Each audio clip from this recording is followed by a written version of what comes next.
Eu tenho uma grande admiração por pessoas que têm a capacidade de passar por momentos difíceis, por momentos de dor, por momentos de provação, com muito equilíbrio, com muita serenidade, muita fortaleza, muita força mental e espiritual. E não apenas atravessar aqueles momentos, mas sair deles, chegar do lado de lá como pessoas transformadas, ou se não tanto transformadas, mas pessoas melhores do que quando entraram diante daquela provação, diante daquela dor, diante daquela dificuldade. Eu sempre gostei muito de travar contato com histórias reais relacionadas a isso. Ler histórias de filósofos, sejam eles antigos ou contemporâneos, histórias de santos, e mesmo histórias contemporâneas, histórias sobre as quais a gente trava, com as quais a gente trava contato no nosso cotidiano mesmo. A gente às vezes tem exemplos assim na nossa vida de pessoas próximas, e isso em livros que a gente lê, e não necessariamente de filósofos clássicos, filósofos antigos. Essa é uma sabedoria que está dispersa ou espalhada no mundo e que a gente encontra e vem até nós, ou pode vir até nós, por vários canais. Eu sempre gostei muito disso. Sempre foram lições muito inspiradoras para mim. E eu vi o quanto isso foi importante, o quanto gostar disso foi importante para mim, quando em 2016 eu tive leucemia. No segundo semestre de 2016, eu fui diagnosticado com leucemia. Passei por alguns meses de tratamento e foi uma experiência difícil, porque foi inesperada, trouxe muito medo, enfim, mas ela me trouxe também uma gratidão muito grande por vários motivos, mas assim, primeiro por ter sobrevivido e estar aqui ainda junto da minha família e continuando essa minha encarnação, essa minha vida junto, próximo à minha família, aos meus amigos, aos meus filhos, mas também por tudo que eu pude aprender e experienciar e sentir através dela. Mas eu estou falando dela não é para contar a história do que eu vivi, até porque eu já fiz isso em outras oportunidades, que criei até um canal para isso, que é o Pensando a Vida e Vivendo o Pensamento, onde vários vídeos eu conto diversas das experiências passadas naquela ocasião. Mas eu menciono a leucemia pelo seguinte, porque de que eu passei por essa experiência, eu, ah, ah, eu percebi, primeiro naquele momento, né, durante aquela fase, o quão tinha sido importante conhecer o espiritismo, quão era importante poder ter um conhecimento espírita, conhecer todas as lições dos espíritos de Allan Kardec relacionadas a resignação, paciência, equilíbrio, o sentido da vida, provas, expiações e tudo mais. E, portanto, saber aceitar ou enfrentar as dificuldades da vida, já que a gente está num planeta de provas e expiações e por aí vai. Mas também conhecer um pouco, ou um bocadinho, da sabedoria estoica, do estoicismo. Ah, não apenas dos clássicos. A gente, quando fala de estoicismo, a gente pode estar falando dos clássicos Zenão, Epiteto, os gregos e romanos, né? Zenão, Epiteto, Sêneca, Marco Aurélio e outros, mas também os que a gente encontra dispersos ao longo de toda a história, já que a sabedoria de uma escola ela não é chancelada por ninguém, a gente encontra ela dispersa em diversas histórias, diversos exemplos. Ela vem até nós através de diversas fontes diferentes. E a gente vai encontrar muito do estoicismo em Sócrates, em vários outros pensadores, e até mesmo próximo da gente. Exemplos a gente tem perto da nossa vida, no nosso cotidiano, de conhecidos às vezes até. Mas o que é esse estoicismo, né? Só para fazer aqui um link inicial e um esclarecimento inicial. O estoicismo é a escola filosófica oficialmente fundada, digamos assim, pelos gregos na antiguidade, que trata e que ensina que o ser humano, para buscar a verdadeira felicidade, ele tem que ter uma capacidade, desenvolver uma capacidade de ser imperturbável no seu equilíbrio, no seu mundo interior, na sua serenidade, no seu controle das paixões, ou seja, no controle das suas emoções. É aquele que aceita resignadamente as tragédias do seu destino, as durezas que possam surgir ao longo da sua caminhada, da sua vida. É aquele, portanto, que tem que ter autossuficiência mental e capacidade de poder se consolar racionalmente sozinho. Ele tem que ter ele tem que ser tem que ter um grande controle de si mesmo para não se deixar abalar por todas as durezas que o mundo e a vida traz e que vem até a nossa vida de fora. Numa síntese bem apertada e bem breve, isso é o estoicismo. E quando eu passei por aquela experiência, portanto, a experiência da leucemia, eu vi que era a hora de, usando aqui uma figura de linguagem que é do André Comte-Sponville, um filósofo francês, né, que eu gosto muito. Ele fala que a filosofia é como uma caixa de ferramentas, que a gente tem que andar com ela sempre junto de nós, e dentro dela tem várias ferramentas diferentes, que são as várias ideias, escolas filosóficas, e a depender do momento que a gente esteja passando, a gente tem que tirar aquela que é mais apropriada para o momento e para a realidade. Naquele caso, naquela circunstância que eu estava vivendo, imediatamente eu tirei aquelas que eu carregava junto de mim, que era o espiritismo, que era o estoicismo, e mantive as minhas companheiras constantes durante vários dias, vários meses, né? Foi muito importante tê-las junto de mim.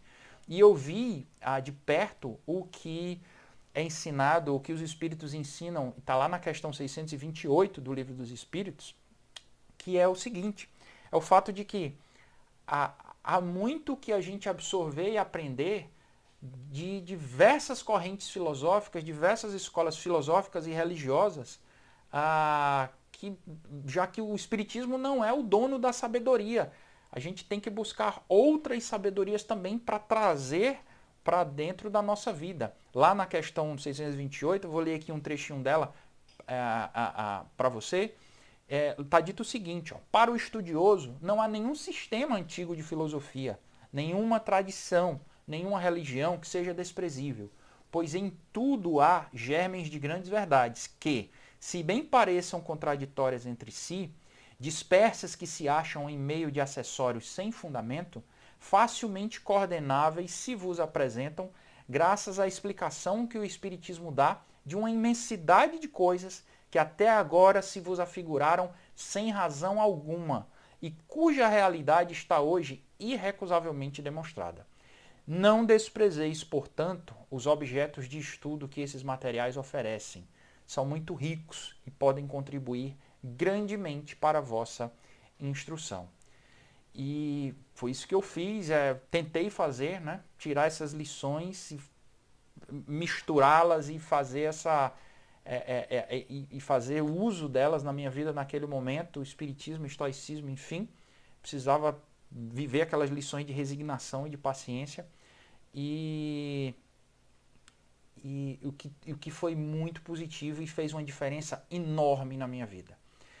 E por ter feito uma diferença enorme, eu passei desde então, cultivar uma vontade muito grande de escrever um pouco mais a respeito e de publicar um novo livro, né? Como eu já falei. Mas sempre vinha a ideia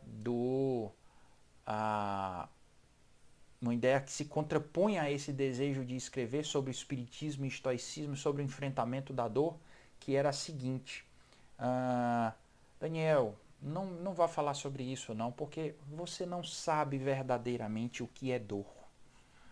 Você não é porque passou por uma leucemia que durou 6 meses, por mais difícil que você ache que tenha sido, que você sabe o que é verdadeiramente enfrentar uma dificuldade, enfrentar uma provação, enfrentar uma perda. E eu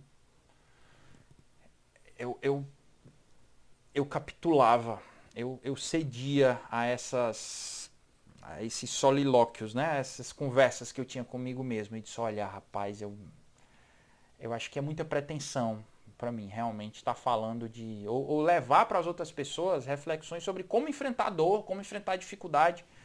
Porque eu não sei, por mais que tenha sido, eu tenha conseguido passar por uma experiência específica, muito específica, por algum tempo,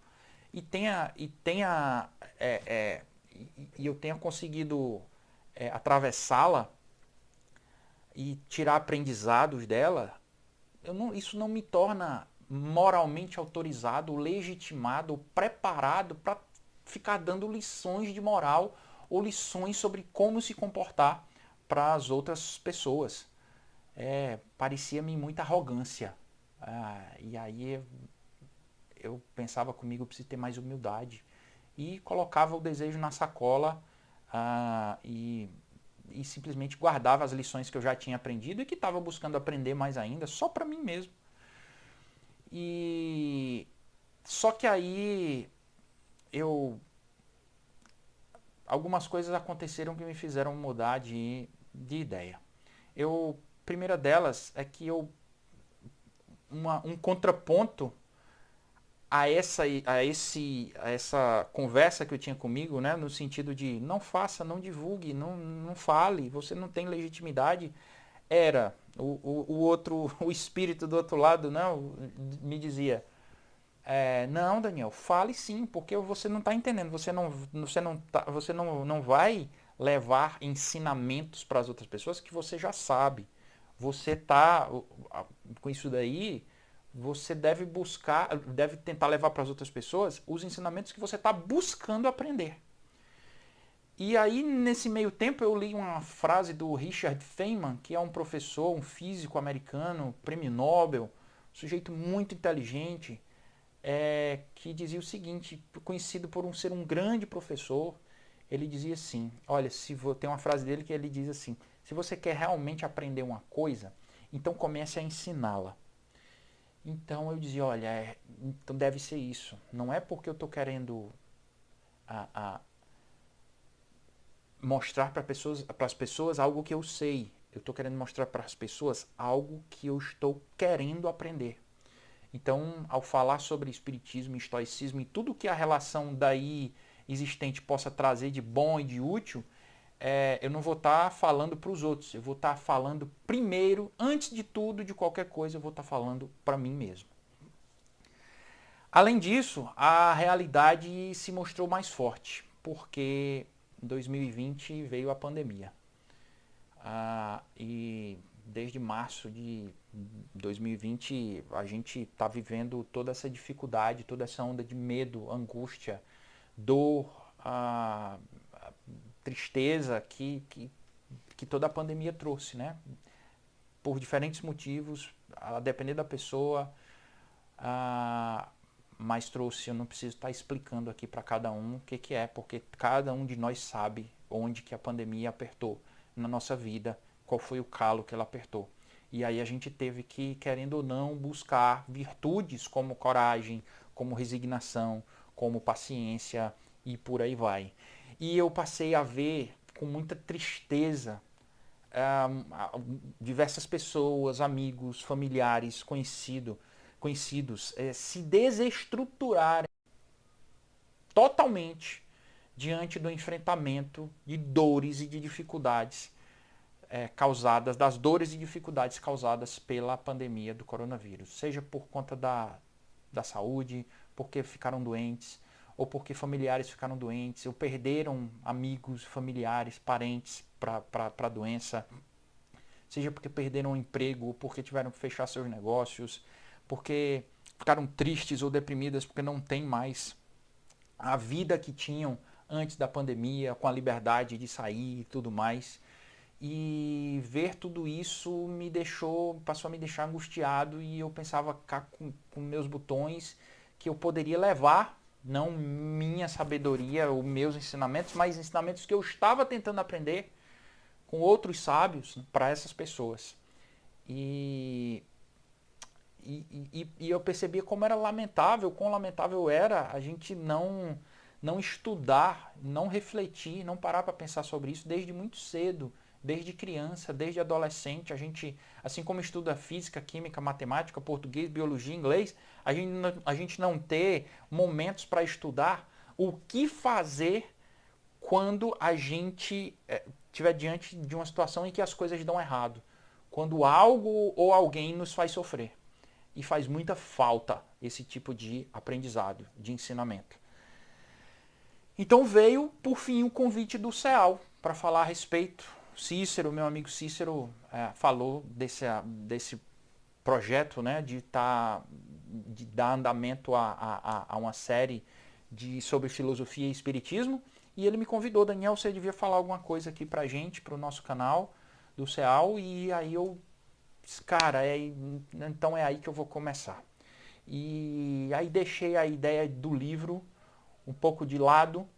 E, olha, vou deixar a ideia do livro um pouco de lado e vou começar, em atendimento ao convite feito pelo Cícero, vou gravar alguns vídeos com algumas dessas lições dos sábios que eu tento seguir e algumas das lições que eu tento aprender para passar para as pessoas, para ver se elas aprendem junto comigo.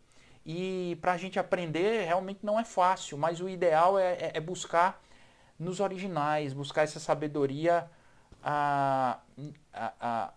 na fonte original de quem não só ensinou, mas quem viveu essas lições. E a esse respeito eu tenho uma passagem de um livro de um pensador contemporâneo que eu gosto muito, que é o Nassim Nicolas Taleb. No livro dele chamado Arriscando a Própria Pele, ele tem um momento que ele fala sobre isso, ele fala sobre o estoicismo e ele diz o seguinte, eu vou aqui reproduzir o que está lá. Ele fala assim: se você quiser estudar valores clássicos como coragem ou aprender sobre o estoicismo, não procure necessariamente os classicistas. Leia os textos em primeira mão, Sêneca, César ou Marco Aurélio, quando possível. Ou leia críticos sobre os clássicos que tenham sido eles próprios realizadores. A exemplo de Montaigne, pessoas que em algum momento arriscaram a própria pele antes de se aposentarem para escrever livros. Evite o intermediário, sempre que possível, ou deixe os textos para lá. Simplesmente envolva-se em atos de coragem, pois estudar a coragem em livros didáticos não torna você mais corajoso, assim como comer bife não transforma você em boi ou vaca. Tolstói, que é um escritor russo, ele tem uma frase muito conhecida no início do romance Ana Karenina, que é o seguinte, que é assim: todas as famílias felizes são iguais. As infelizes são infelizes cada uma à sua maneira. Traduzindo isso aqui para a nossa realidade é dizer o seguinte, olha, a felicidade é sempre igual, mas a dor e o sofrimento que cada pessoa sofre, que cada pessoa passa, é único, é individual, de fato. Mas o fato desse sofrimento ser único, ser individual, ou para falar um pouco bonito, ser idiosincrático, ser bem típico e próprio daquela pessoa, não quer dizer que daquele sofrimento ou do sofrimento de cada uma pessoa, de cada tipo de sofrimento de cada pessoa, a gente não possa extrair lições universalizáveis, que a gente possa extrapolar para a vida de cada um de nós, para inúmeras outras circunstâncias. E eu cito ainda Tolstói, num outro momento em que ele fala o seguinte, que ele diz assim: escreva bem sobre a sua vila, que você estará escrevendo sobre o mundo.